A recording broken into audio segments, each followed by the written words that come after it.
En el libro de Josué, capítulo 24, vamos a considerar la palabra de Dios. Yo creo que algunos han leído el libro de Josué, y si no, pues hoy vas a escuchar parte de lo que la palabra de Dios dice.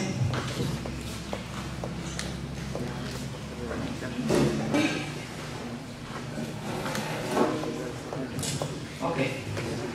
Capítulo 24, versículo 15, vamos a considerar la palabra del Señor.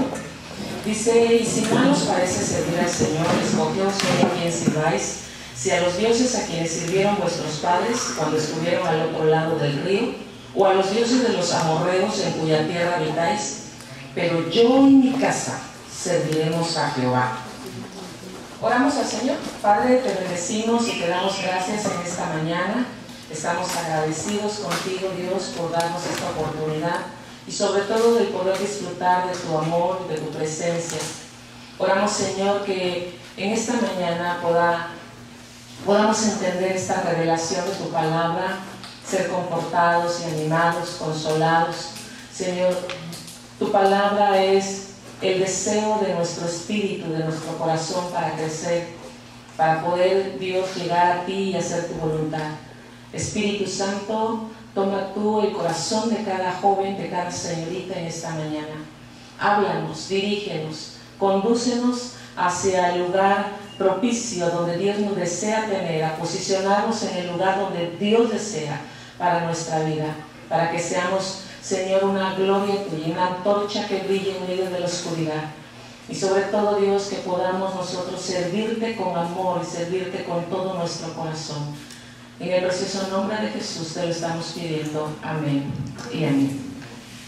Esta historia de Josué, para algunos los que no lo conocen y los que por primera vez, la Biblia menciona que dentro de todo lo que, la forma como está diseñada la Escritura, sabemos que los primeros 5 libros son conocidos como el Pentateuco, los 5 libros principales que tenían los judíos para conocer la ley de Dios.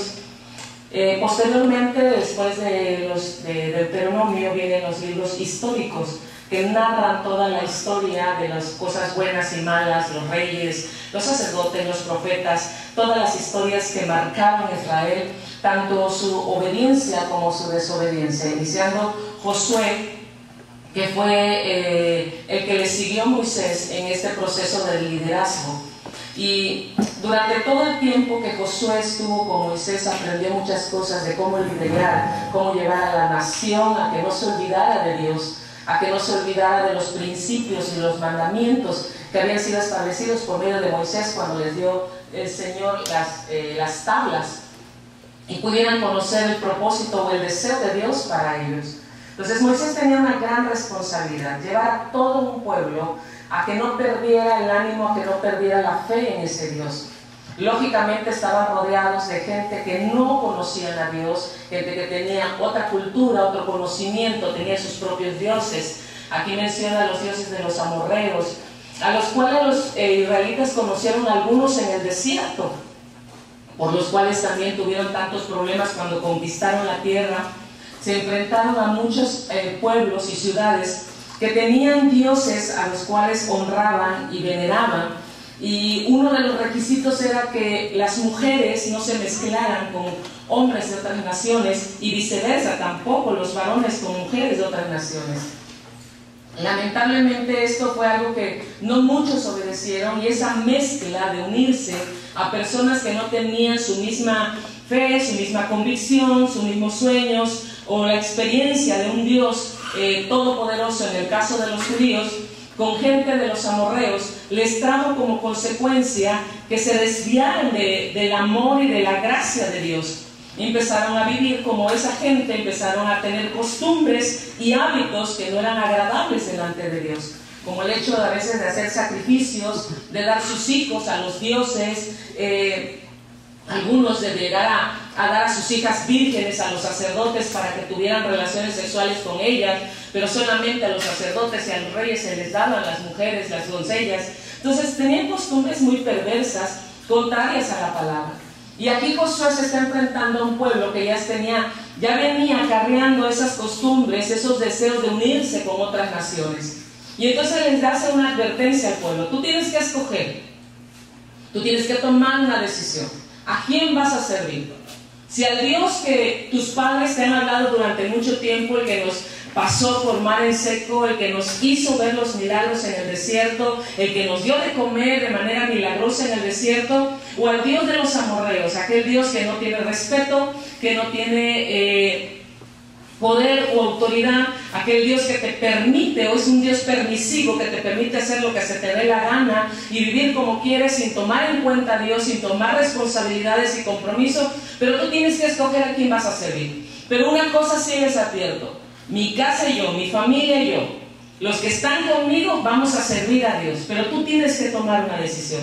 No los estaba forzando, simplemente los estaba confrontando a una verdad. Y es esta parte donde nosotros empezamos a conocer y nos hacemos la pregunta si creemos que rendirse a Dios es algo malo. Rendirse a Dios no es algo malo, la respuesta es obvia. Rendirse a Dios es lo justo, lo mejor, lo más hermoso que nos puede suceder. Pero ¿por qué entonces nos hacemos la pregunta? No toda la gente se rinde a Dios. Si rendirse a Dios significa vivir una vida buena, como dice Deuteronomio 28, que el que obedece a Dios tiene muchas bendiciones, que el que obedece a Dios vendrán sobre él demasiadas bendiciones, será prosperado, será guardado, será librado de sus enemigos. Y tú lees el capítulo 28 en los primeros versículos y dices, wow, yo quiero todo eso. Porque para muchos de nosotros nos cuesta tanto rendirnos a Dios. Porque para muchos todavía rendirse a Dios es cuestionable. Todavía lo tengo que reflexionar, todavía lo tengo que pensar, todavía lo tengo que decidir. Y como que algunos, en el caso de ustedes, que están en la etapa de la juventud, de la adolescencia, que están despertando a un mundo diferente y nuevo, la sensación de querer disfrutar de cosas nuevas, de lo que el mundo ofrece, de las atracciones, de los entretenimientos que el mundo nos trae.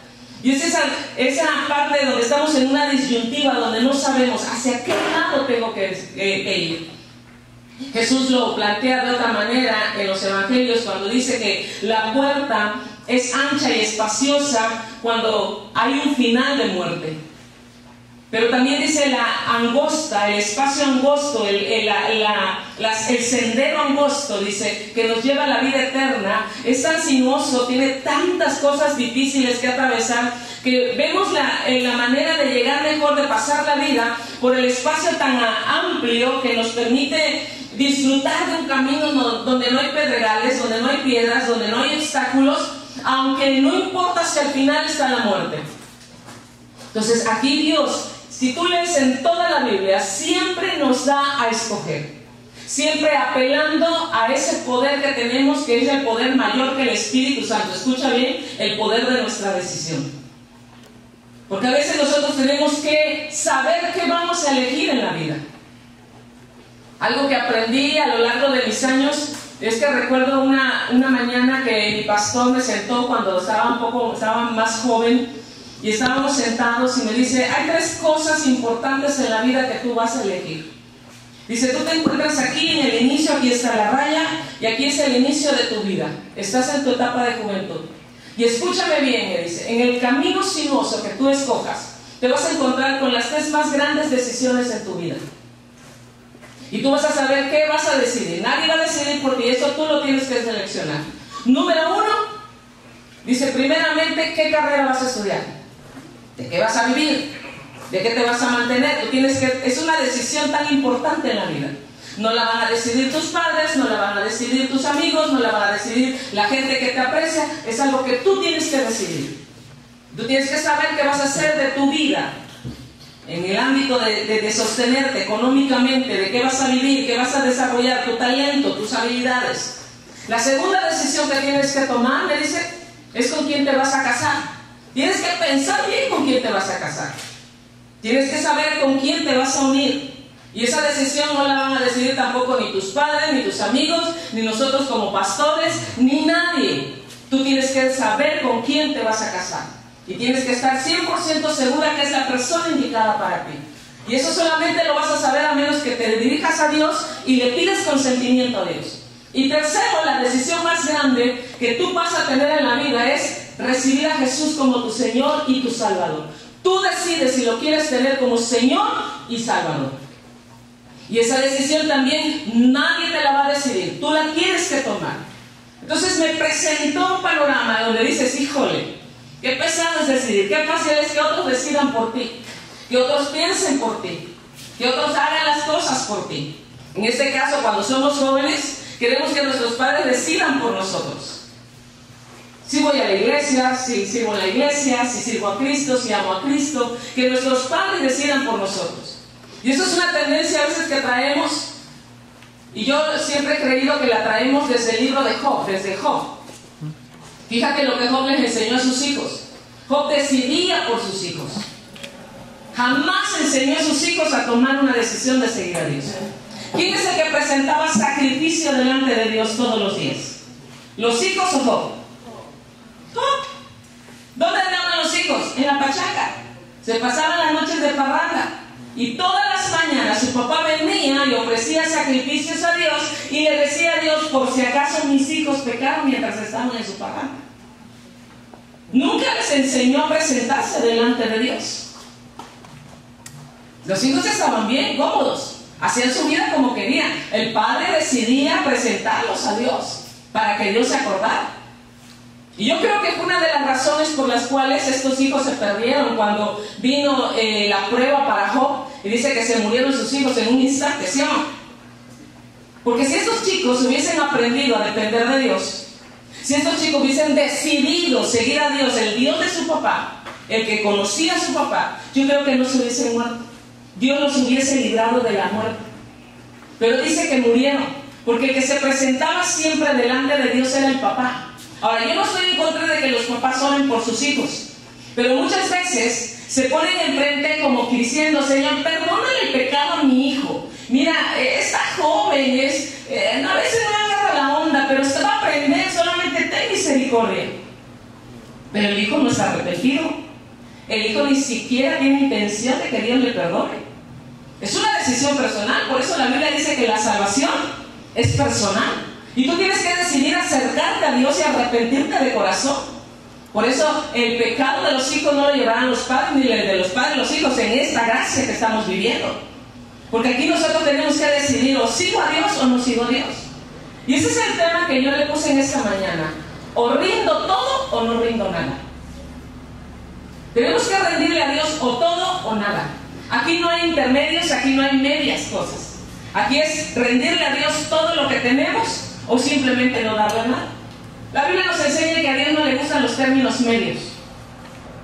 A Dios le gusta que le des todo o no le des nada. Y te lo digo con la Biblia, porque el Apocalipsis dice que en aquel tiempo, dice a una iglesia, le dijo, por cuanto eres tibio, ni siquiera frío ni caliente, eres tibio, ¿qué hace Dios? Te vomitaré de mi boca. Le asquea a Dios una persona que no sabe qué quiere, que está en el medio. Decía mi papá una frase vulgar y común: ni picha, ni cacha, ni deja patear. O sea, que están en la puerta, ni entran, ni salen, pero están ahí por si acaso. Son de los que no se deciden qué hacer, o sirvo a Dios o no sirvo a Dios, o le doy a Dios o no le doy, pero están ahí estáticos, sin avanzar, y no permiten a otros avanzar. Por eso es importante aquí lo que menciona Josué.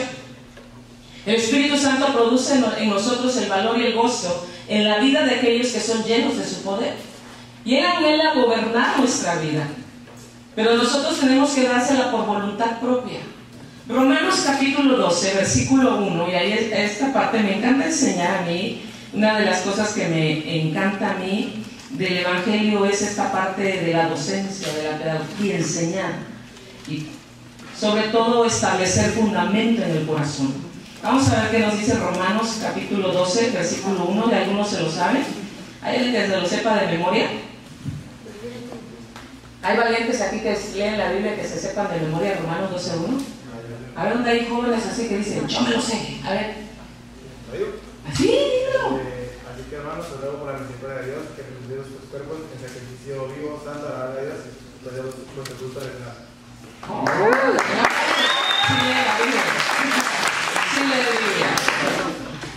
y se presentemos a Dios.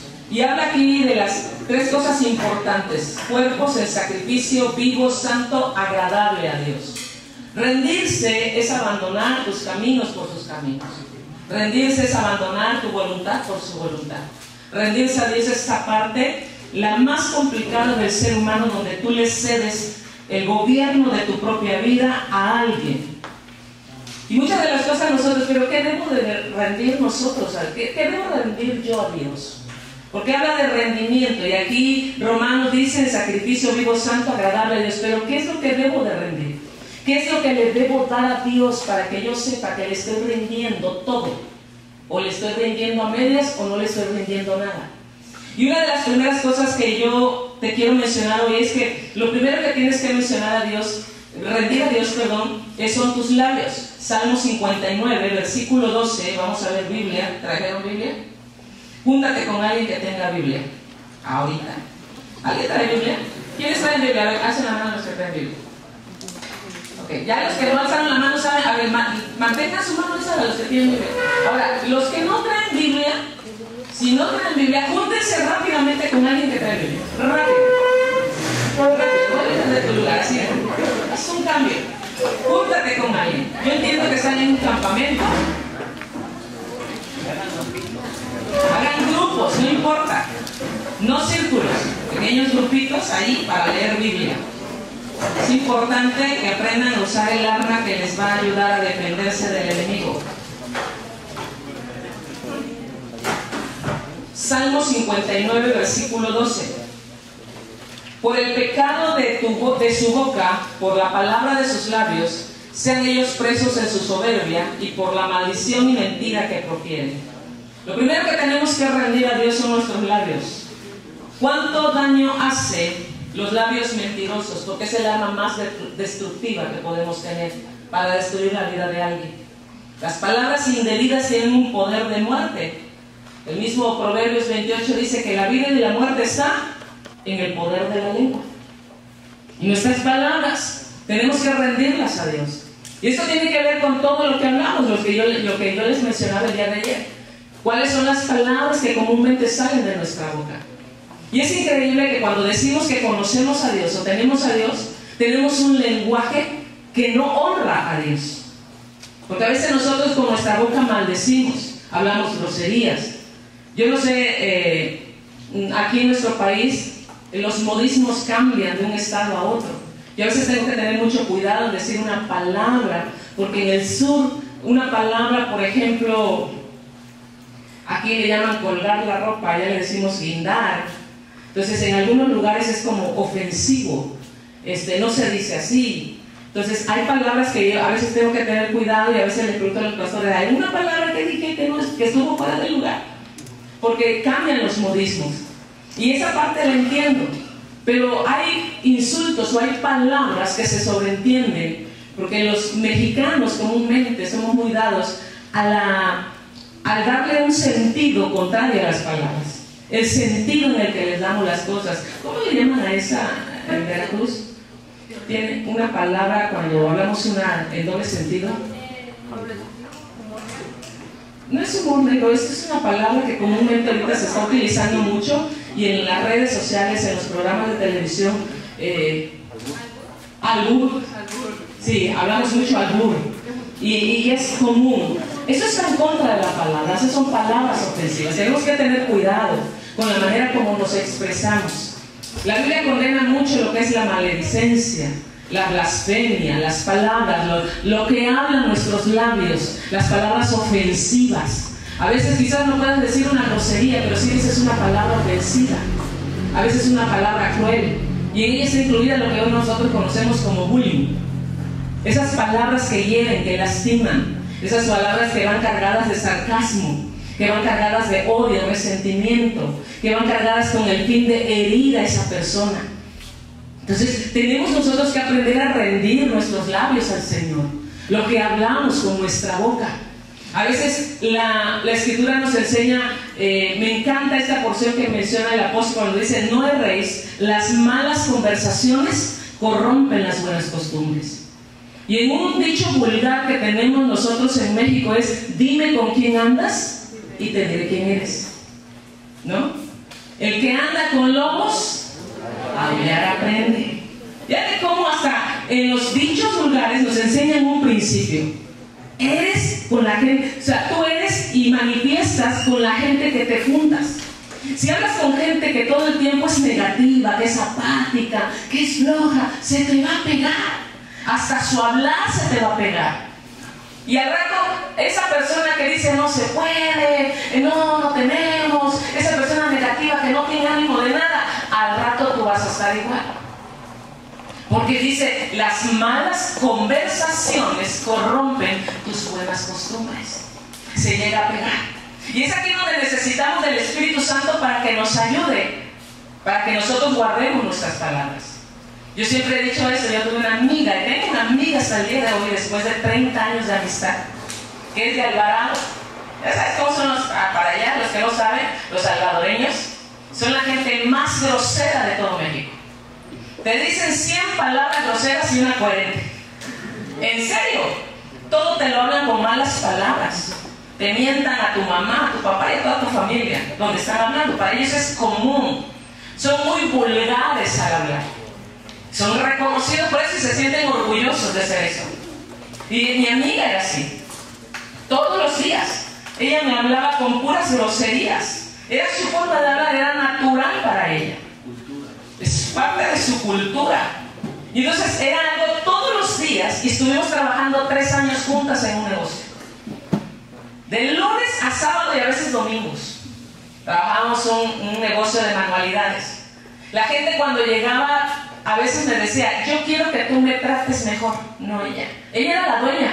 Porque ella era la más que había aportado para el negocio. Yo le apoyaba mucho en el trabajo. Y entonces decía, no, es que es mejor porque hasta me duele la cabeza de tantas palabras groseras que dice. Para no hacerte la larga, al cabo de los 3 años, me acuerdo mucho porque yo tengo una frase que ya me la conoce toda la iglesia. Cada situación que me pasa, cada buena o mala, siempre mi palabra es Jesucristo poderoso. Entonces, al cabo de 3 años, increíblemente, cuando ella estaba dando clase y se pinchaba o se le pasaba algo a su mano, a su pie, se caía, empezó a decir Jesucristo poderoso. Y luego me volteaba y me decía, ¿ves por eso que no me gusta juntarme contigo? Porque se me pega. Yo creo que ya para este tiempo tú ya deberías decir groserías igual que yo. Yo no sé cómo le haces. Y la gente me decía, ¿cómo aguantas? Yo le decía, Espíritu Santo, cierra mis oídos cuando ella hable todo eso y nada más dame lo coherente. A veces es difícil convivir con este tipo de personas, pero cuando tienes a Dios de tu lado, las cosas se hacen más fácil. Y cuando tú en tu corazón dices, voy a influenciar a otros y no voy a dejar que me influencien a mí, eso cambia. Entonces, Dios desea que nosotros cuidemos nuestros labios. Yo tenía muy metido esto. Yo necesito honrar a Dios con mis palabras. Yo decía, si llega a salir de mi boca una palabra como la de ella, voy a echar por tierra todo el trabajo que he venido construyendo en mi relación de amistad con ella. Siempre tenía la historia, ni siquiera una historia bíblica, tenía una historia que nos enseña en la escuela cuando nos hablan de la tortuguita que subió a la fiesta de los palomos y en el último escalón se resbaló. ¿Alguien escuchó esa historia? Nada más en mis años fue. Es una historia de una tortuguita que la invitaron los palomos a su fiesta y tenía que ser en el árbol más alto. Entonces pusieron unas escaleras y la tortuguita empezó a caminar 2 años antes de la fiesta. Y estando en el último peldaño ya para llegar al día de la boda, de repente al padrino se le cae el anillo y le pega en la cabeza a la tortuguita. Y la tortuguita se tambalea en el último escalón, tambalea y se viene rodando. Y una historia que tú dices, ¡no! ¡Tanto que no estás oír! Pues sucede en la vida espiritual. Dice el apóstol, fíjate cómo dice Salomón, una pequeña locura te puede echar a perder el testimonio de toda una vida. Las moscas muertas echan a perder el buen aroma del perfume. Por un instante de locura, todo lo que hayas construido de tu carácter, de tu integridad, se puede venir abajo. Por eso hay que cuidar mucho nuestro testimonio y sobre todo nuestras palabras. Por eso dice, si le rendimos a Dios, tenemos que rendirle nuestros labios. Algunas palabras infligen heridas fatales. Cualquier comunicación que sea cortante, cruel o crítica es corrupta, no puede destilar de tu boca, como dice Santiago, agua dulce y salada al mismo tiempo. No puedes alabar y bendecir a Dios al mismo tiempo. No puedes proferir aquí, sí Señor, creo en ti y te alabo y tú eres el único y cantamos, no daré mi vida a nadie más que a ti y a ti rindo Señor mi corazón y a ti te rindo mis labios y no voy a tener otros dioses delante de mí porque tú eres el único que te voy a adorar. Pero a veces adoramos, quizás a los dioses hechos de madera, de metal, pero adoramos, tenemos otros dioses, otros ídolos en el corazón. Y puede ser una persona, puede ser un novio, una novia, puede ser el trabajo. Y entonces estamos nosotros adorando aquellas cosas que dijimos no adorar.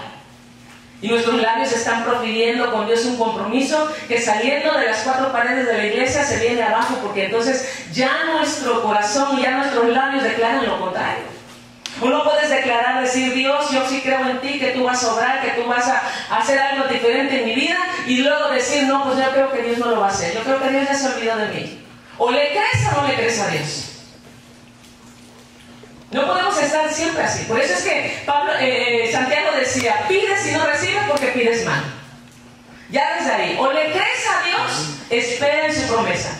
Y si no le crees, pues no estés diciendo, ¿será que me lo vaya a dar? Es que Dios tú eres malo, es que a fulano sí le das. Entonces, o estás dudando, o le crees o no le crees.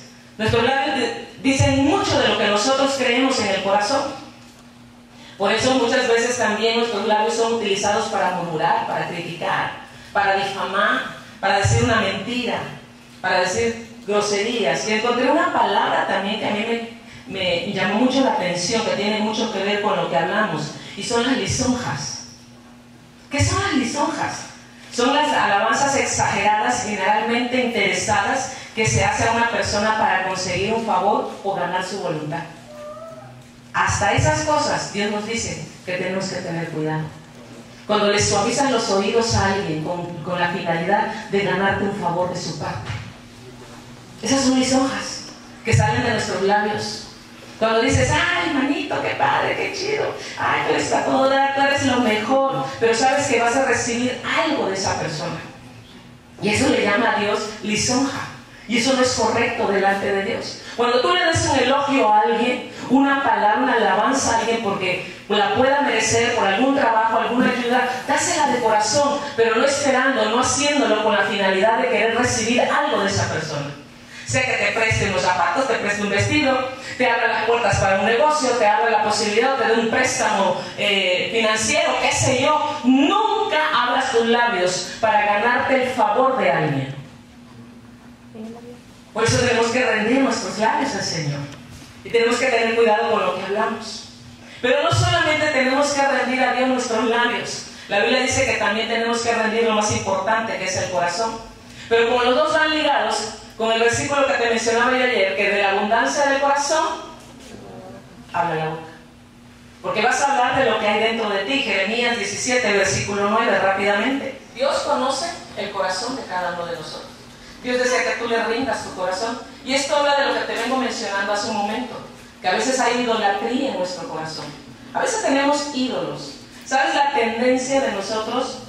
Cuando estamos pequeños, cuando somos niños, el único ídolo que tenemos, o la única, voy a usar esta palabra, la persona que tenemos como una persona admirable y de mucho respeto en nuestra vida, cuando somos niños son nuestros padres, papá y mamá. O sea, los tenemos como una figura así, wow, y tú dices, lo que dice mi mamá, lo que dice mi papá, eso es. Tú le puedes decir una mentira a un niño, que el diablo tiene cola y tiene rabo y tiene cuernos, y te lo va a creer, porque confía tanto en ti, por el respeto, por la admiración que te tiene. Pero conforme vamos creciendo, nos vamos dando cuenta de nuestro entorno, y nuestros propios padres nos van demostrando realmente en lo que creen y lo que hacen. De repente te das cuenta que tu papá o tu mamá son mentirosos. Dile al abonero que no estoy. Dile a fulano que tengo mucho trabajo y te está viendo que no lo tienes. Y te empiezas a dar cuenta de realidades. Y entonces esa figura que tenías en tu corazón como un ídolo, así como un héroe, se viene abajo, se viene diluyendo. Porque te empiezas a dar cuenta de varias cosas. En el caso cuando somos cristianos, le dices, adora al Señor, y tú tienes que buscar a Dios, y tu papá te dice, y arrepiéntete, y va a la iglesia, y sirve a Dios. pero cuando se trata de que él tiene que servir, cuando se trata de que él tiene que hacer, no te da ejemplo, ¿sí o no? Y tú dices, oye, como mi papá me manda a ayunar, me manda a orar, y yo nunca lo he visto orar a él, o nunca lo he visto ayunar a él. ¿No te das cuenta? Y tú te empiezas a cuestionar. Entonces esa figura que tenías empieza como que a diluir. Por eso cuando llegamos a la adolescencia, esa etapa de transición entre la niñez y ya entrada a la juventud, estamos ávidos, estamos desesperados por tener una figura a la cual seguir, un modelo que nos presente algo diferente. Y es ahí donde empezamos a hacer ídolos en el corazón. Porque es ahí donde empezamos a ver lo que la publicidad, lo que el mundo nos ofrece como ídolos, como héroes en la vida, y empezamos a confiar en ellos. ¿Sí me explico? Si tenemos un problema de autoestima, entonces vemos a las Kardashian, que la viven chido, la viven bien, visten bien y tienen todo, figura, fama, ropa, todo lo que tú puedas hacer, y dices, wow, yo quiero esa vida. Vive bien padre, la tipa se presenta, se ríe todos los días. Tú no sabes lo que hay detrás de cámaras. ¿Cuántos de ellos hoy se quejan de depresión, de ansiedad, de soledad? ¿Cuántos de ellos viven afligidos y mostrando una apariencia? Pero como tú no lo sabes, tú estás ávido de buscar un modelo y entonces empezamos a hacer ídolos en el corazón. Puede ser ídolos de moda, ídolos de cantante, ídolo de cualquier persona. Y empezamos a rendirle nuestro corazón. Empezamos a rendir nuestras convicciones a ellos. Hay unos que todavía cantan hoy en día la canción de Chayanne. Por ti daría todo lo que me quedara. Mi credo, mi pasado y mi religión. Ya Dios sacó ese ídolo de mi corazón. Ya Dios lo sacó. Nada más me dejó la letra. Pero para que yo se las enseñara a ustedes. Porque hasta ahí llega nuestra idolatría, el poder nosotros adorar aquello que no es Dios. Tú puedes adorar más un novio que tu relación con Dios. Puedes adorar más una novia que tu relación con Dios. Por eso es que te duele cuando hay un corte, cuando hay una fractura en esa relación de noviazgo. Porque adorabas. Y las cosas que nos duelen y que el Señor nos quita, nos duelen porque nuestro corazón está ahí. Porque donde está tu tesoro, ahí está tu corazón. Por eso es que nos duele.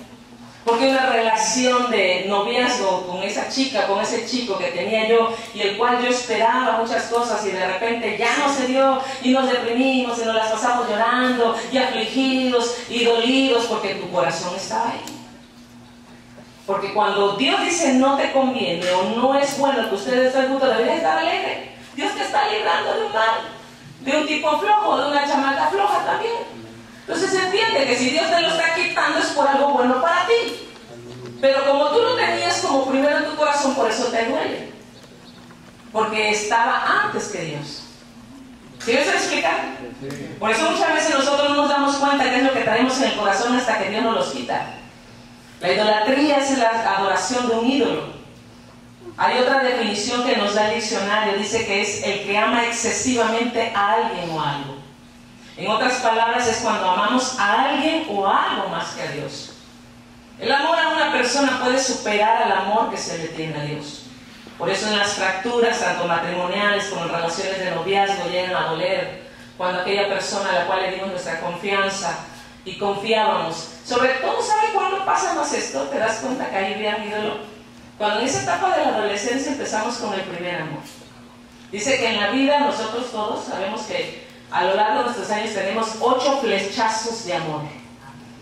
Ahí la van a empezar a contar. Ah, sí. Yo empecé desde el kinder, ¿no? Dice que son 8 flechazos que nos marcan. Y que así como que lo tenemos muy marcados en nuestras relaciones. Pero el más fuerte es cuando estamos en la etapa de la secundaria. Es en la secundaria porque es donde despierta nuestra sexualidad. Donde despierta la parte carnal, natural, biológica en nuestra vida, de sentir una atracción hacia el sexo opuesto. Entonces empezamos, el primer chico, la primera chica que conoces en secundaria, no te marca. Si yo les pregunto a ustedes, ¿te acuerdas de algún novio, de algún chico de la secundaria? Tú me vas a decir hasta el nombre, ¿no? ¿Y cómo se decía hasta ahorita?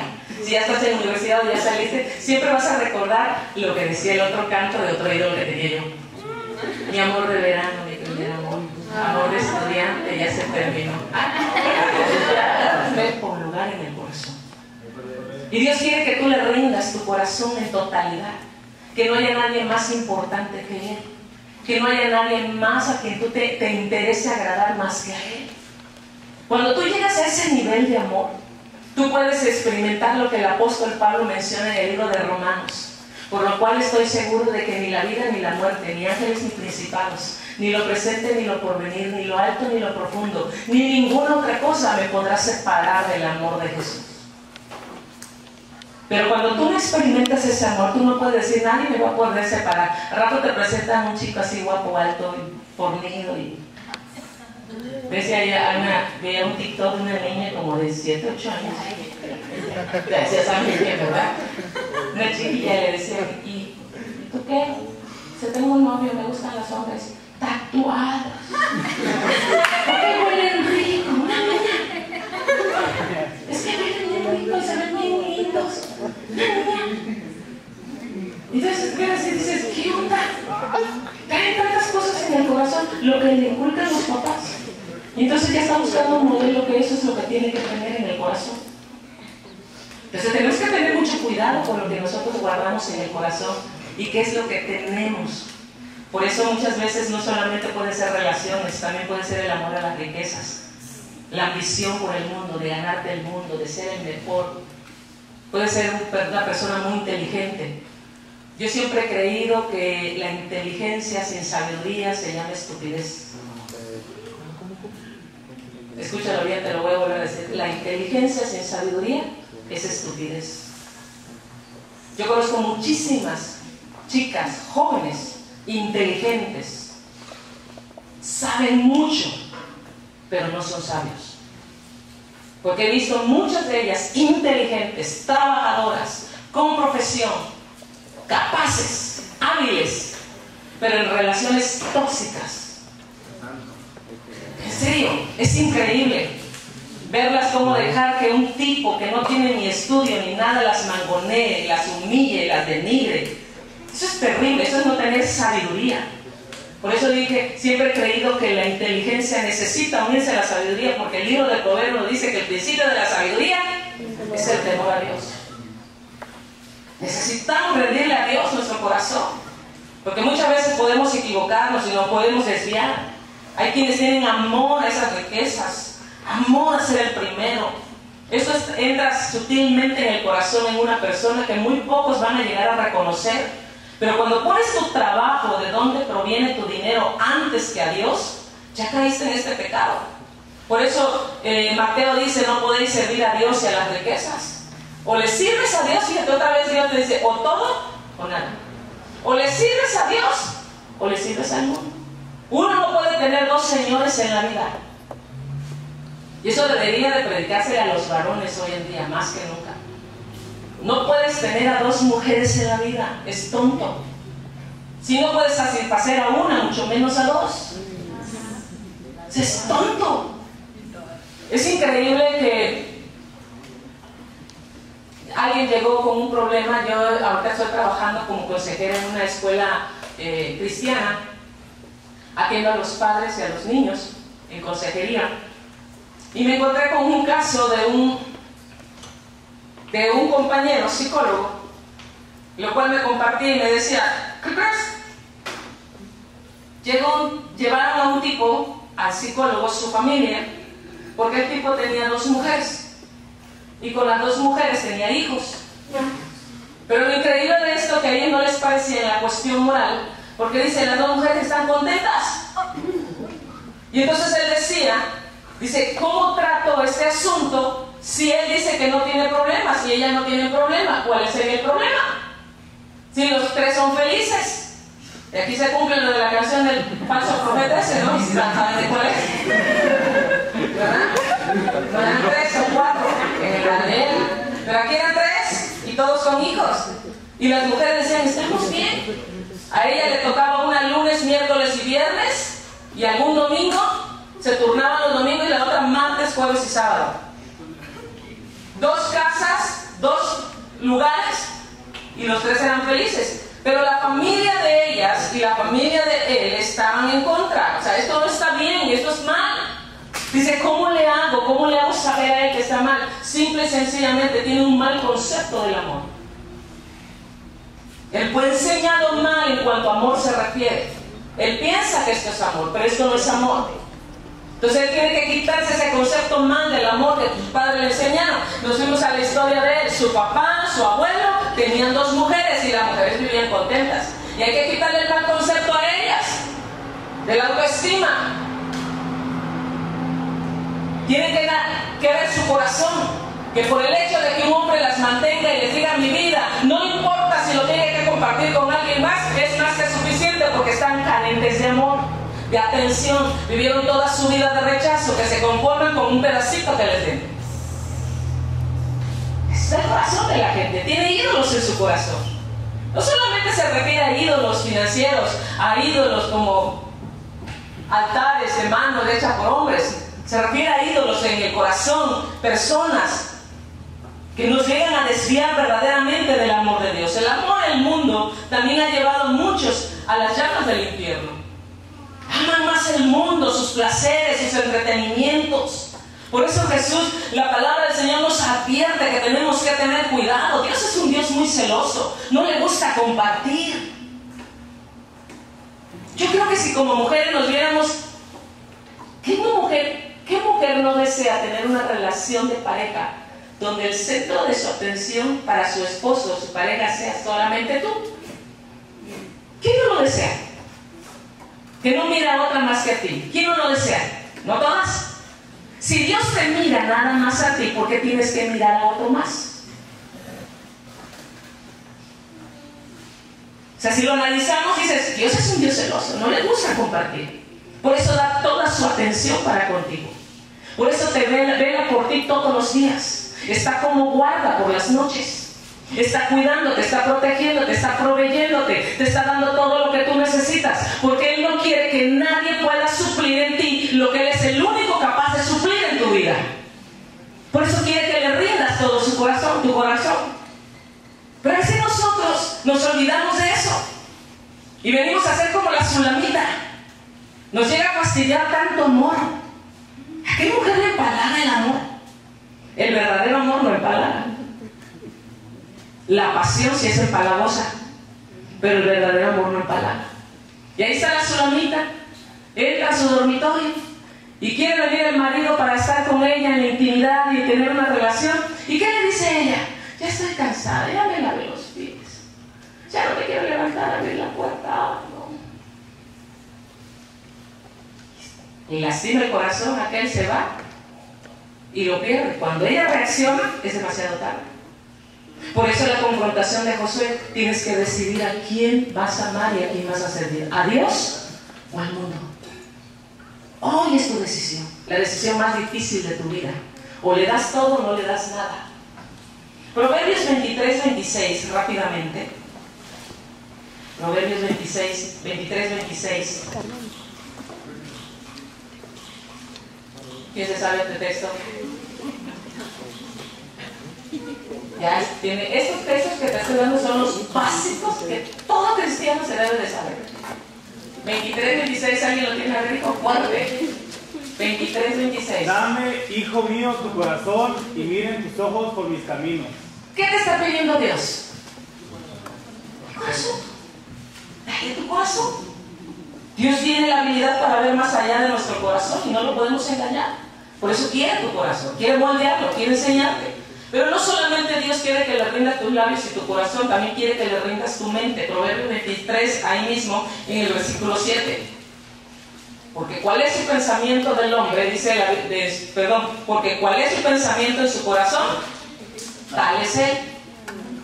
Entonces, Dios quiere que le rindas también lo que tú piensas. El pensamiento del hombre produce acciones. Si el Espíritu Santo gobierna tus pensamientos, te va a ayudar a pensar como Cristo. Y esto va a traer como consecuencia un carácter más parecido al de Cristo. Por eso nosotros necesitamos pensar con la mente de Cristo.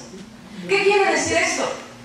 En cualquier situación que tú te encuentres, buena o mala, mucho más en las situaciones malas, donde no sabes qué decidir, qué hacer, si es bueno o malo, hazte esta pregunta que por muchos años a mí me ha servido. ¿qué haría Jesús en mi lugar? Y te viene la respuesta así. ¿Qué haría Jesús en mi lugar? Cuando alguien viene y se te declara y es un tipo que como que todavía estás haciendo dudas, ¿será, no será? Le diré que sí, le diré que no, ¿será de Dios, no será de Dios? Simplemente pregúntate, ¿qué haría Jesús en tu lugar? Te va a venir la respuesta.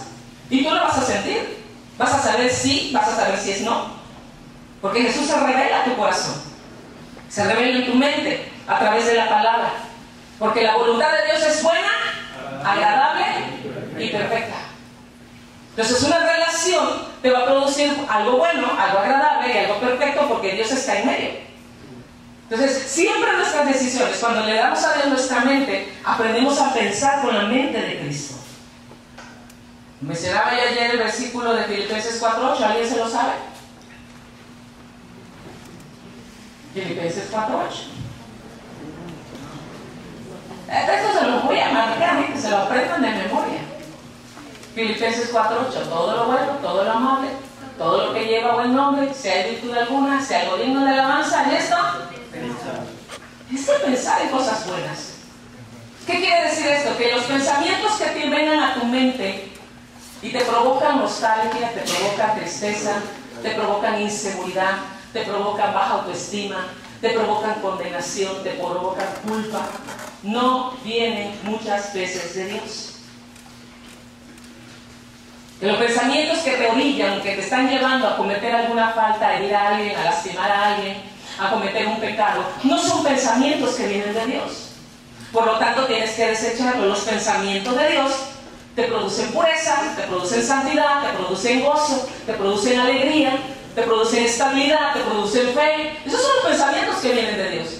Pero si aquellos pensamientos que tú tienes te están provocando apatía, indiferencia, insensibilidad, poca motivación hacia la vida, hacia las cosas, no son pensamientos que vienen de Dios. Son pensamientos que vienen del mundo, que vienen del diablo. Son pensamientos que hemos permitido que se empiecen a enraizar en el corazón. Y entonces no estamos obrando de acuerdo a la voluntad de Dios. No le hemos rendido a Dios nuestra mente, porque la mente se alimenta de la palabra de Dios. Esto te lo voy a poner de una manera fácil y sencilla. Esto es como cuando vas a hacer un examen. Te dice el maestro, hoy es día de examen final. Prepara tu pupitre y tus cosas porque vas a hacer examen. Y estás tú sentado diciendo al Espíritu Santo, revélame, Espíritu Santo, revélame. Hazme recordar.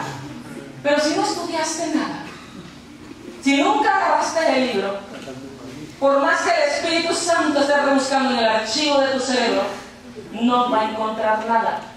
Y no es porque no te quiera ayudar, no es porque no quiera hacer algo por ti, es que no tienes nada en la mente. Queremos atacar al diablo con la palabra y no te acuerdas ni de un versículo, no te puedes aprender Filipenses 4:8. ¿Sí me explico? Porque a veces nosotros no tenemos la herramienta, pero no la sabemos utilizar. ¿Qué dice la Biblia acerca de lo que es la espada del Espíritu? ¿Qué es la espada del Espíritu? A ver, la palabra de Dios.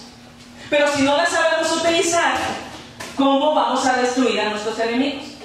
Es como tener el fusil y te lo pones para dispararte tú, porque no lo sabes utilizar. Entonces tenemos nosotros que aprender a utilizar la palabra, y la palabra es la que utilizamos para que quede aquí en nuestra mente. Por eso cuando nosotros tenemos una adversidad, una situación, algún problema, alguna circunstancia difícil, ¿sabe qué es lo que nos ayuda? Lo que nos ha ayudado a superar, lo que nos ha ayudado a atravesar, que la palabra se viene a revelar a nuestra mente y a nuestro corazón. Ha sido multitudes de veces en que la palabra se viene a revelar. Constantemente me he propuesto aprender un texto de memoria, por lo menos semanal. Un texto de memoria. De repente no me acuerdo de todos esos, pero en un momento determinado de mi vida, en una circunstancia, en una situación, Dios me revela aquello de lo que ya me alimenté. En una ocasión, al borde de la muerte, estando en el quirófano, y los médicos diciendo, ya usted no va a vivir, despídase de su familia, el texto del Salmo 23, donde menciona la Biblia, aunque ande en valle de sombra y de muerte, no temerá tu corazón porque yo estaré contigo. Ese texto fue mi espada en ese momento para luchar por mi vida. Y Dios me libró. Porque si tenemos en nuestra mente ocupada con la palabra de Dios, nosotros vamos a poder triunfar, jóvenes. Y vamos a poder salir adelante. Solo tienes que tener la palabra de Dios. Deja ya de meterle tanta documentación tonta, tanta publicidad tonta. En serio, que no te lleva ni te enseña nada. Antes nos llenaban la mente con novelas y revistas de Memín Pingüín. ¿Alguien sabe de Memín Pingüín? De Calimán. Lo único que aprendí de Calimán es serenidad y paciencia. No, de Solín era Solín, ¿verdad? Serenidad y paciencia. Pero, o sea, ¿qué te enseñaban? Nos llenaban de revistas y muñequitos. Si no teníamos muñequitos, no éramos felices. ¿Sí o no? Y leemos Cosmopolitan, Vanidades. Porque yo fui lectora de eso. A mí me gustaba leer y pues era lo que me daban para leer.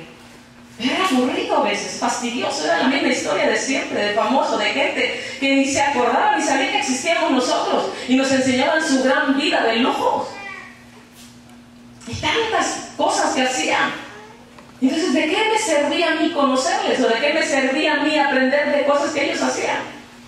Entonces empecé a documentarme, a meterle a mi mente cosas edificantes que me ayudaran, que me enseñaran, que me formaran mi carácter, que me hicieran una persona con pensamiento crítico, que no me invadieran la mente con tonterías y me hicieran cambiar de opinión. Hoy por hoy, eso me ha ayudado para ir en contra de la ideología de género, de pensamientos contrarios a la palabra de Dios, para tener fundamentos, para tener argumentos con que defenderme.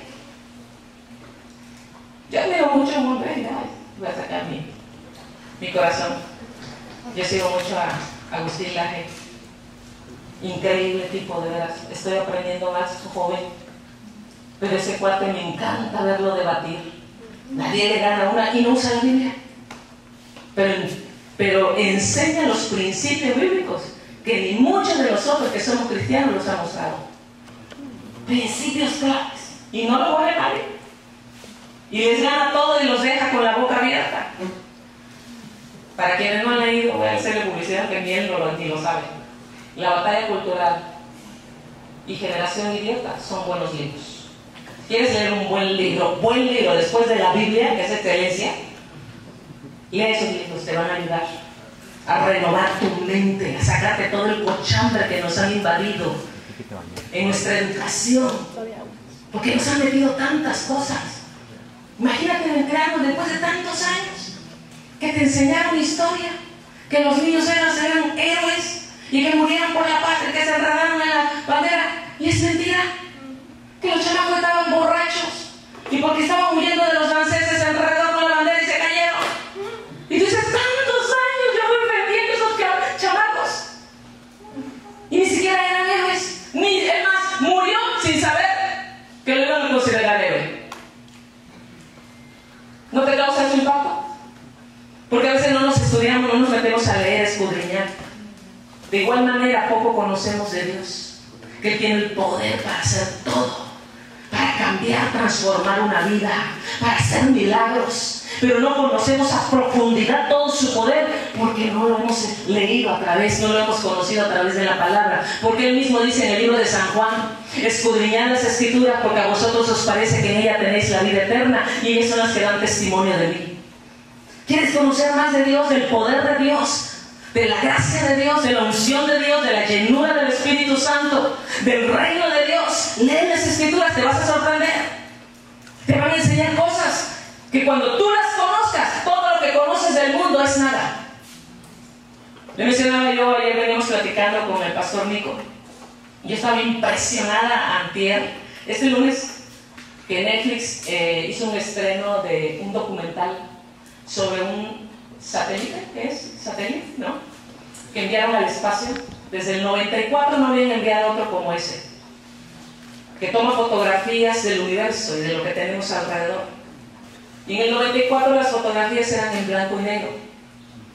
Entonces lo enviaron al espacio. En aquel entonces hubo pequeños detalles y tuvieron que enviar a los astronautas para componer la situación, y entonces ya se pudieron visualizar las primeras fotos del universo. Y todos, wow, qué padre, ¿no? Pero ahora enviaron uno mejor, donde se gastaron una millonada, más de 300 y tantos millones de dólares. 25 años de trabajo para un proyecto y enviar ese aparato al universo. Tenían 360 y tantos márgenes de error que podían equivocarse y los podrían llevar a la ruina a todos los científicos y perder sus carreras. Era un proyecto que desafiaba mucho para ellos y de mucho riesgo. Pelearon durante 25 años porque el gobierno de Estados Unidos estuvo a punto de claudicar y de cerrarles el proyecto. Pero ellos seguían confiando en ese proyecto. Y el presidente de ese proyecto es hijo de un pastor. Y yo decía, tenemos que conocer qué hay más allá. La misión del hombre, el deseo del hombre por conocer todo eso. Y el día lunes que presentaron todo, y lo que ese aparato logró, tomaron unas fotos, la verdad yo les aconsejé, impresionantes del universo, a colores. Le pusieron los matices, impresionados que todo, desde el presidente, la gente de alto mando, los de la NASA, impresionados de ver un universo tan extenso, galaxias y galaxias, extenso, como no te lo imaginas, nebulosas, galaxias, tantas cosas en el universo. Y ellos decían algo, dice, ¿cómo siendo nosotros tan pequeños hay algo tan grande allá? Y te quedas impresionado. ¿Y sabes lo que a mí me llamó más la atención? Saber que estamos tan pequeños, más pequeños que una hormiga, nos vemos en el universo, más pequeños que una hormiga, y saber que hay un Dios grande que creó todo eso y se acuerda de ti,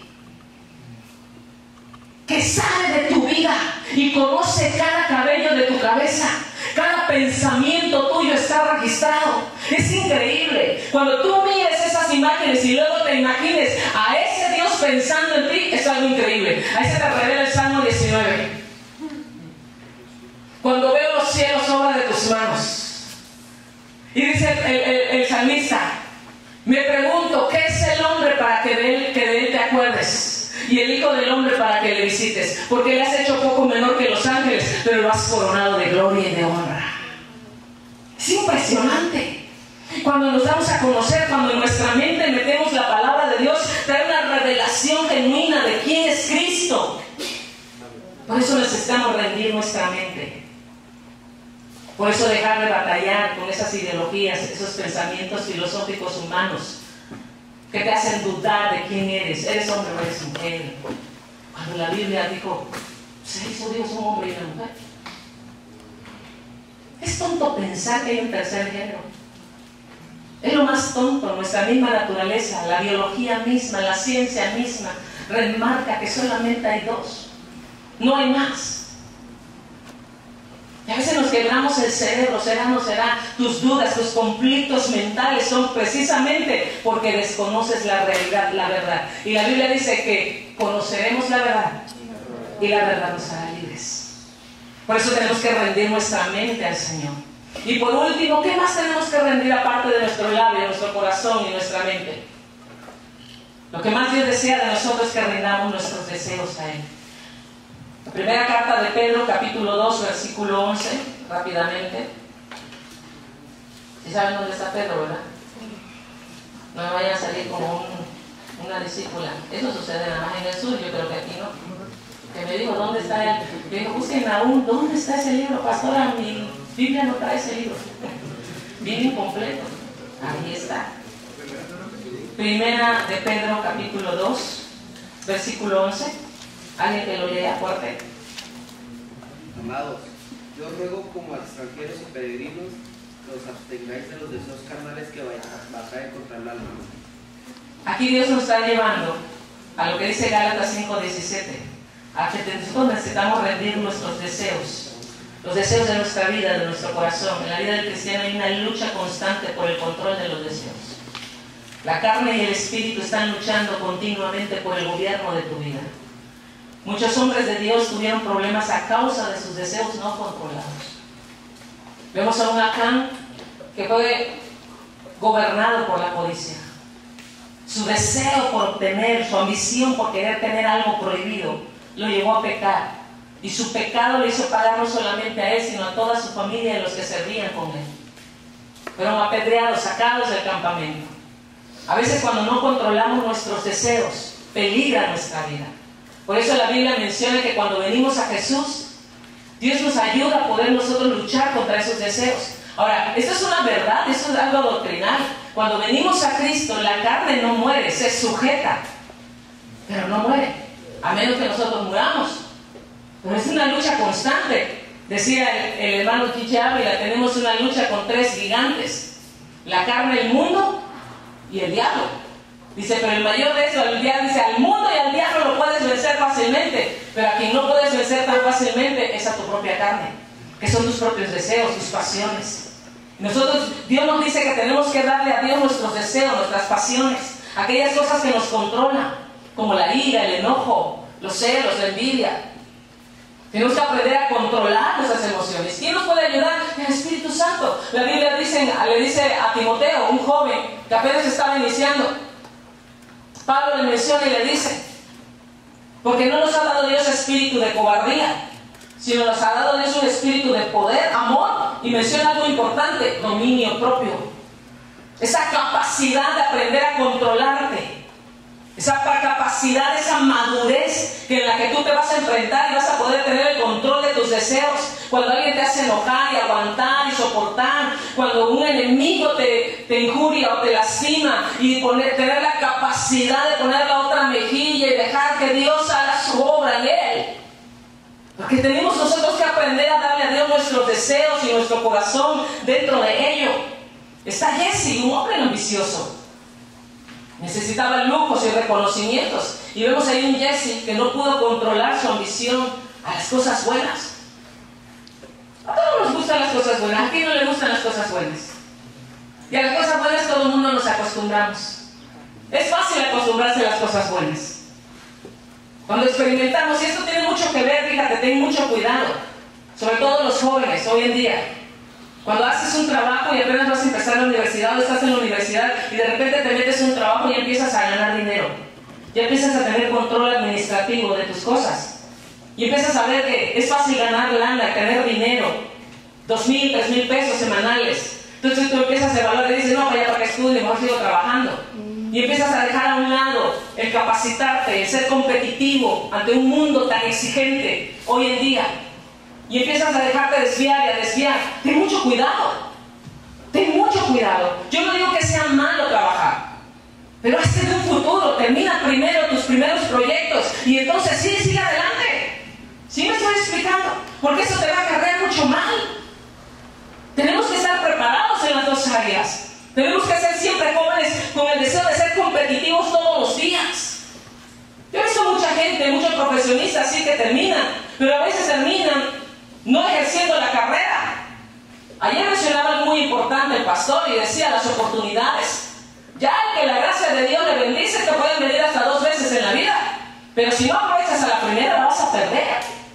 Y por eso no puedes estar durmiendo. Por eso muchos enfoques de algunos empresarios y grandes personajes te están diciendo, mientras otros duermen, mientras otros de madrugada están la pata suelta, están roncando y con la baba por acá, hay otros que se están desvelando, están estudiando, están capacitándose, se están desvelando todos los días, aprendiendo, ejerciendo todas esas habilidades y talentos de las cuales a todos Dios nos ha dotado. Tú no tienes que dejar pasar esa oportunidad. Pero tenemos que rendirle a Dios nuestros deseos. ¿Cuál es el deseo de tu corazón? ¿O cuáles son esos deseos que te están dominando, que te están apartando de Dios? ¿Es más fuerte el trabajo? ¿Es más fuerte una relación de pareja? ¿Es más fuerte? ¿Qué es lo que más te está doblegando y te está alejando de Dios? Ríndele a Dios tus deseos. Ni Acán, ni Jesse, Judas. Un hombre ambicioso que se dejó también guiar por la ambición. Hasta el propio David sucumbió ante esta situación. El adulterio y la muerte vino a su vida. No rindió ese deseo incontrolable en su corazón. Abusó de su autoridad. Se olvidó por un momento. Elías, como mencionaba el día de ayer, Moisés. Yo digo, a veces es una pequeña locura. ¿Qué le impidió a Moisés entrar a la tierra prometida? Un deseo no controlado. Se enojó. Todo iba bien. Iba a la perfección. El tipo iba bien. Y solo porque es un instante de enojo se cansó, como que llegó al punto así. Ya, Aarón y yo le vamos a dar agua, ya me tienen harto ya. Este pueblo de todo se queja. Ese instante le costó la entrada al lugar por el que tanto se esforzó ir. Tengo esta frase: la vida es muy efímera como para perderle o para perder el tiempo en cosas que no tienen sentido o que no te están dejando nada. La vida es muy corta. Yo hablaba por la mañana con sus pastores. La muerte puede llegar en cualquier instante, en cualquier momento. Y si en ese instante en que te llega la muerte, tus deseos no fueron controlados, heriste a alguien, lastimaste a alguien, te llenaste de ambición, te desviaste en tu corazón, así literal, la Biblia dice, hay un cielo y hay un infierno, no hay lado intermedio. El mundo nos enseña que hay un lado intermedio, aún para llegar a Dios. Para los católicos dicen que hay todavía un purgatorio, donde te van a pasar revista a ver si tus cosas buenas sirven de algo para mandarte al cielo, y si no para el infierno. No existe tal cosa. Una vez que mueres, habrás decidido aquí en vida hacia dónde querías ir, al cielo o al infierno. Y si quieres ir al cielo, te tienes que esforzar. Y si te quieres ir al infierno, no te esfuerces nada. Vive tu vida como quieras. Al final, la muerte es lo que vas a encontrar, la muerte eterna. Por eso Josué le dice al pueblo: decide hoy a quién vas a servir, ¿a Dios o a los dioses? Tú tienes que tomar una decisión: o le rindes a Dios todo o no le rindes nada. Porque a veces nosotros los jóvenes, la mayoría, porque yo pasé esa etapa, pensamos que tenemos que disfrutar la vida, experimentar y conocer, para entonces tomar una decisión y decir: no, sinceramente, la verdad, ya fuera está feo. ¿Cuándo te llega esa reflexión? Cuando llegas a tener 60, 70 años, como dice Eclesiastés. Cuando lleguen los años en los cuales digas: no tengo en ellos contentamiento. ¿Y ya de qué te sirve que le vengas a dar a Dios un corazón y un cuerpo inservible, enfermo, abatido y ya sin fuerzas? Nada como que le des a Dios tu juventud, tu fuerza, tu capacidad, tu mente ágil, y dárselo a Dios, rendirle todo a Dios: labios, corazón, mente y deseos. Eso es lo que Dios desea de ti. Escoge a quién vas a servir en tu vida, porque lo que decidas hoy va a repercutir en el mañana, en tu futuro, lo que hoy decidas. Le platicaba yo a sus pastores hace rato de una hermana en la congregación que teníamos ahí con el pastor Carlos de muchísimos años. La conocimos adolescente, yo la conocí niña, como ustedes, así adolescente. Empezó ella a trabajar en una librería cristiana, ahí se le compartió de Cristo. Su nombre era Petra, pero cuando se convirtió a Cristo, y todos, recuerdo esa tarde cuando todos dijimos: ay, que tu nombre es muy fuerte. Y le dijimos: vamos a hablar de una manera más cariñosa, todo se llama Perlita. Le dijo el hermano Constancio. Y todo el mundo la conocía como Perlita, pero su nombre era Petra. Y ya cuando le decían su nombre verdadero, decían: no, yo no me llamo así, porque si ya suena fuerte. Entonces todo el mundo conoció a Perlita. Se casó, tuvo una hija, pasó muchas situaciones difíciles, pero era una mujer entusiasta, alegre, se esforzaba por buscar a Dios. Tenía yo mis sesiones de consejería con ella en el taxi, porque ella era taxista. Yo lo pensaba cada vez que ella me iba a dar un viaje, porque yo sabía que me iba a dar la vuelta por toda la ciudad para recibir su consejería. Dice: espérate, aguántate, ahorita te llevo a tu casa, mira, te voy a platicar algo. Y ay, Dios santo, ya sabía yo que era el recorrido por la ciudad. Pero la pasábamos bien, siempre llevaba música, era una mujer muy alegre, joven, mucho más joven que yo, tenía como 38, 39, 38, 40 años, con una hija, matrimonio. Pero ella siempre decía: ¿y si le llego a fallar a Dios? Si cometí una falta, ella tenía mucho miedo de fallar a Dios. Y decía: ¿y si Dios viene? ¿Y si llega a venir Dios y me encuentra así? A veces decía: no sé si perdonar a tal persona. Perdónala, Perlita, porque Dios puede venir en cualquier momento. Sí, tienes razón. Iba rapidito, y le pedía perdón a fulano, mengano, si tenía alguna querella con alguien. Limpia tu corazón. Y batallaba ella en esos momentos, y dudaba a veces de muchas cosas. Y era un proceso de enseñanza. Hace como 4 meses La iglesia Cayuca estaba en un encuentro, yo estaba en una actividad, en un trabajo, y de repente nos llaman a las 5 de la tarde y nos dicen, la mamá precisamente de Luis me habla y me dice, oye, ya sabes la noticia, acaba de morir Perlita. Yo me quedé así en shock. Perlita para nosotros era la que, como era taxista, venme a buscar el gas, llévame a tal viaje, tráeme tal cosa, era servidora y le pagábamos por su trabajo. Teníamos la confianza, una porque era mujer y otra por su disposición siempre alegre. Y todo el mundo la conocía porque era la que tenía el cabello rojo, a veces azul, a veces verde, se lo pintaba de todos colores. Pero era muy entusiasta, muy alegre. Sentía su carisma. Y cuando me dice eso, yo me quedé en shock y no le sabía qué decir. No sé, se acaba de fallecer ahorita. De repente ella, al subir a un pasajero, salió y a la esquina había una calle que atravesaba. Y en lo que ella estaba arrancando y todo, se apareció un carro a toda velocidad y ella embistió. Y murió instantáneamente. Así al instante. La persona que corrió, porque fue por cerca de la casa de un hermano, corrió rápidamente, vio que temblaba y dijo, él pensó que ella todavía estaba viva. Enseguida los vecinos agarraron, era un borracho, totalmente borracho, la embistió.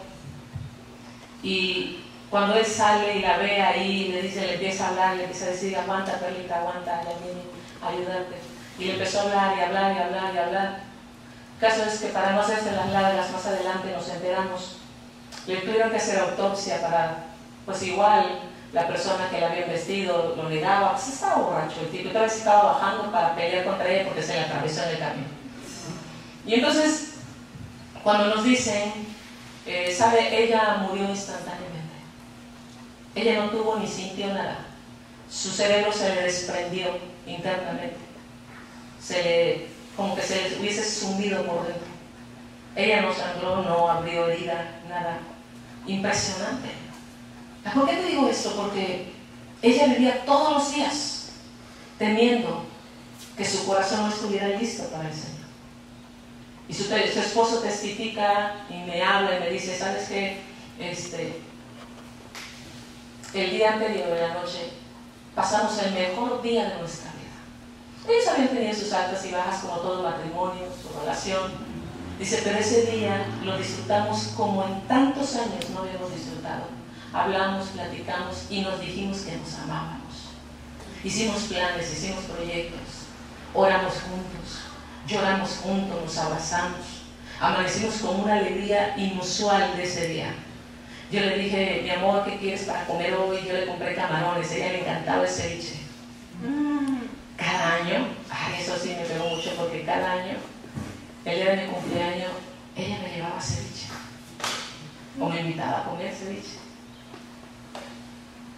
Vuelve a la vida que le llamamos allá, y el lunes que fue mi cumpleaños llegó su hija y me dice, mi mamá siempre se acordaba de usted, pastora, y yo dije, no voy a dejar pasar la honra que ella le daba, y me llevó ceviche.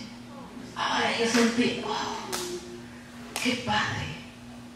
Pero el día que ella muere fue tan instantáneo, y el pastor y yo estábamos sentados con otra persona y decíamos, dice el pastor, no sé qué pensar de esto. ¿Qué pasó? Ya ni preguntar por qué pasó, sino qué pasó. Y algo que el Espíritu nos revelaba en ese instante es que si ella hubiese agonizado, hubiese dudado de su salvación. Hubiese dudado de su Dios. Y yo creo que Dios no le permitió. Por eso dice la Biblia que honrosa es ante los ojos de Dios la muerte de sus santos. A veces no te imaginas cómo la muerte puede llegar.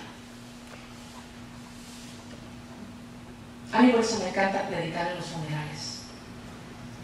¿Sabes por qué? Porque me hace pensar, cada vez que estoy en un funeral, comúnmente es cada semana, que tengo que estar a cuentas con Dios, que tengo que estar en paz con mis prójimos, que tengo que conducirme bien, porque la muerte puede llegarme en cualquier momento y tengo que estar lista. Por eso tengo que tomar una decisión todos los días mientras tenga vida, si arrepentirme o seguir con mi pecado, si servir a Dios o simplemente apartarme. Pero no podemos jugar al cristianismo dentro de la iglesia. No podemos jugar con Dios. Escuche bien lo que dice la Biblia. Horrenda cosa es caer en manos de un Dios vivo. Y la misma Escritura dice, Dios no puede ser burlado. Si tú crees que estás burlando a Dios, que Dios es tonto y que no se da cuenta de lo que tú haces en lo secreto, que Dios es tan tonto que se conforma con tus momentos que le das para que no te diga nada. Dios no es tonto, el que se está haciendo tonto eres tú. Porque tu tontera te puede llevar al infierno. Por eso Dios dice, escoge a quién vas a servir y a quién le vas a dar tu juventud. Escógelo bien. Porque el mismo libro de Eclesiastés nos enseña, toma placer en los días de tu adolescencia y anda en los caminos de tu corazón y a la vista de tus ojos. Pero sobre todas estas cosas, Dios te va a juzgar. Yo creo que necesitamos rendirle a Dios muchas cosas en nuestra vida. Quizás algunos nada más le han rendido parte de su corazón. Quizás no le han rendido tus deseos. ¿Cuáles pueden ser esos deseos, pastora? A veces el deseo de tener una relación con alguien que no es cristiano. Tener una relación de noviazgo solamente por la cuestión sexual, el manoseo, el besuqueo. Pero no hay una finalidad. Quizás tienes el deseo de ser algo más que ser un cristiano, que ser alguien fuera de esto, que no esté encerrado en cuatro paredes. No sé. Pero no son deseos que agraden a Dios. Hoy Dios puede cambiar tu mentalidad si tú le das la oportunidad. Ríndele a Dios todo y tu vida va a cambiar. Tu vida va a ser diferente, pero tienes que decidirlo. Tú, nadie lo va a decidir por ti. Ni tus padres, ni nadie. Tú eres responsable de lo que decidas hoy. Tú decides quién quieres ser mañana. Tú decides lo que quieres que Dios te dé. Eres tú quien lo decide, nadie más. Ponte de pie en esta hora. Oh, precioso Dios, Espíritu Santo.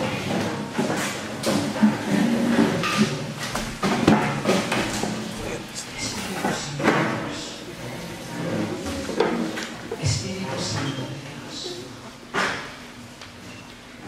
Espíritu Santo de Dios. Cierra tus ojos. Oh, Señor Jesús. Hoy estamos aquí. Queremos rendirte todo a ti, todo a ti, todo a ti, todo a ti. Todo, Señor. Esas palabras, esos labios, nuestro corazón, nuestra mente, nuestros deseos, rendirnos a ti.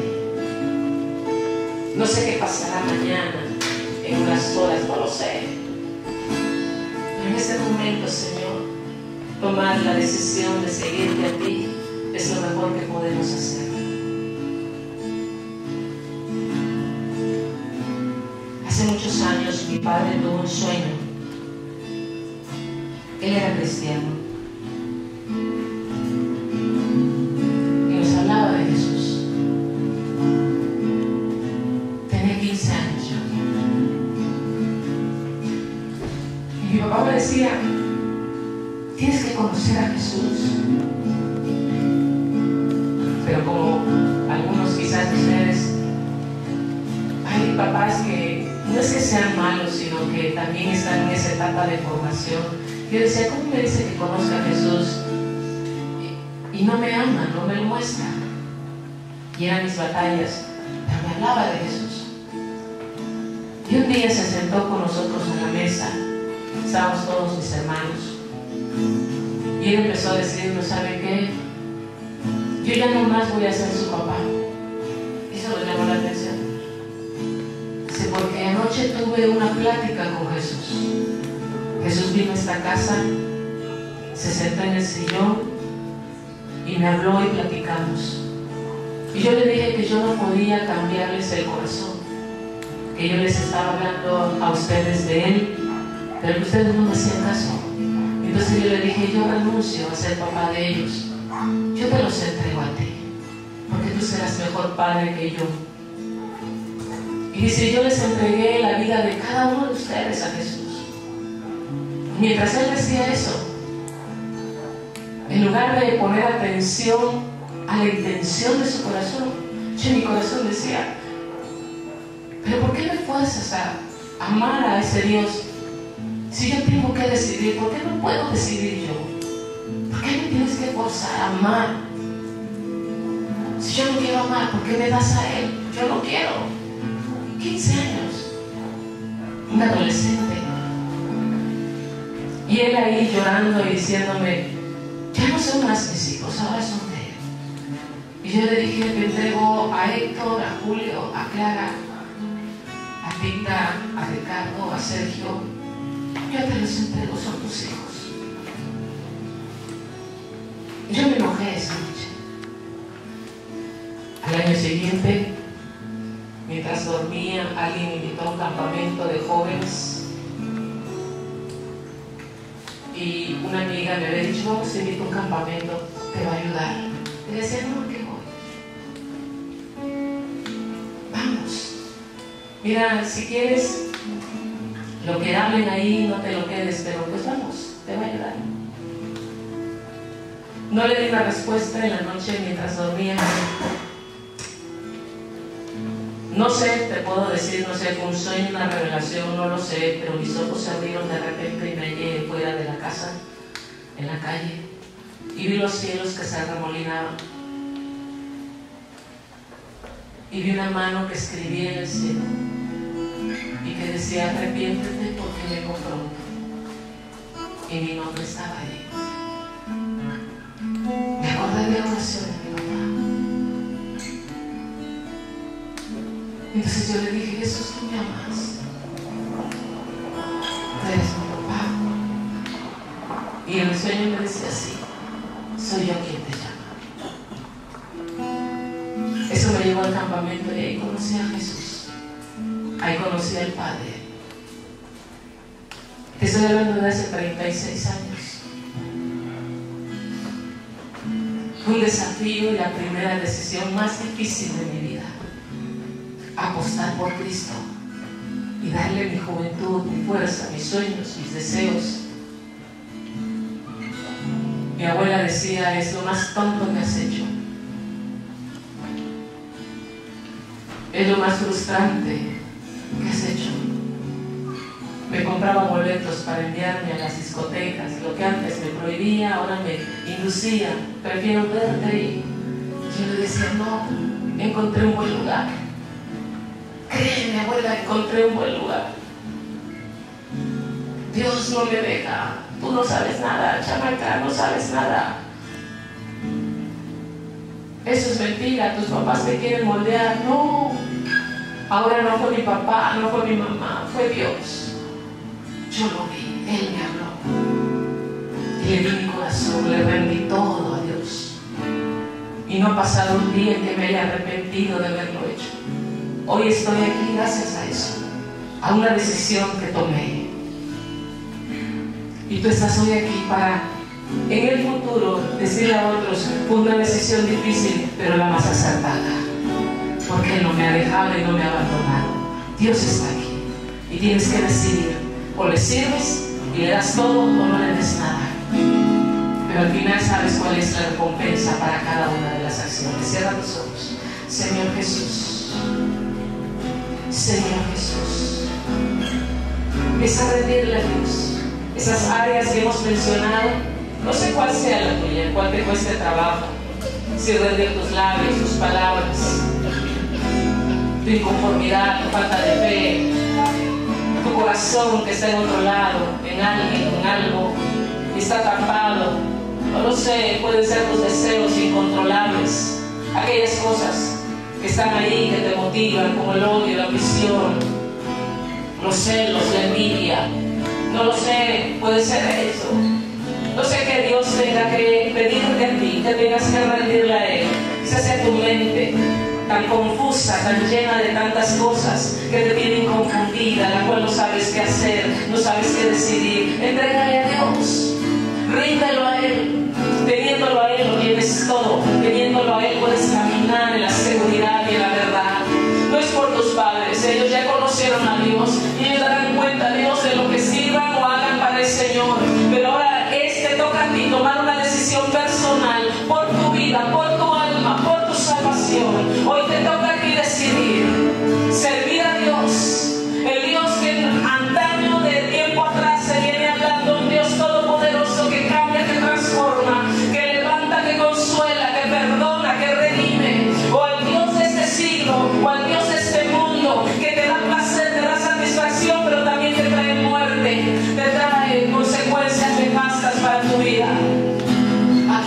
servir. Decide hoy. Y si tú has decidido servir a Dios en un acto simbólico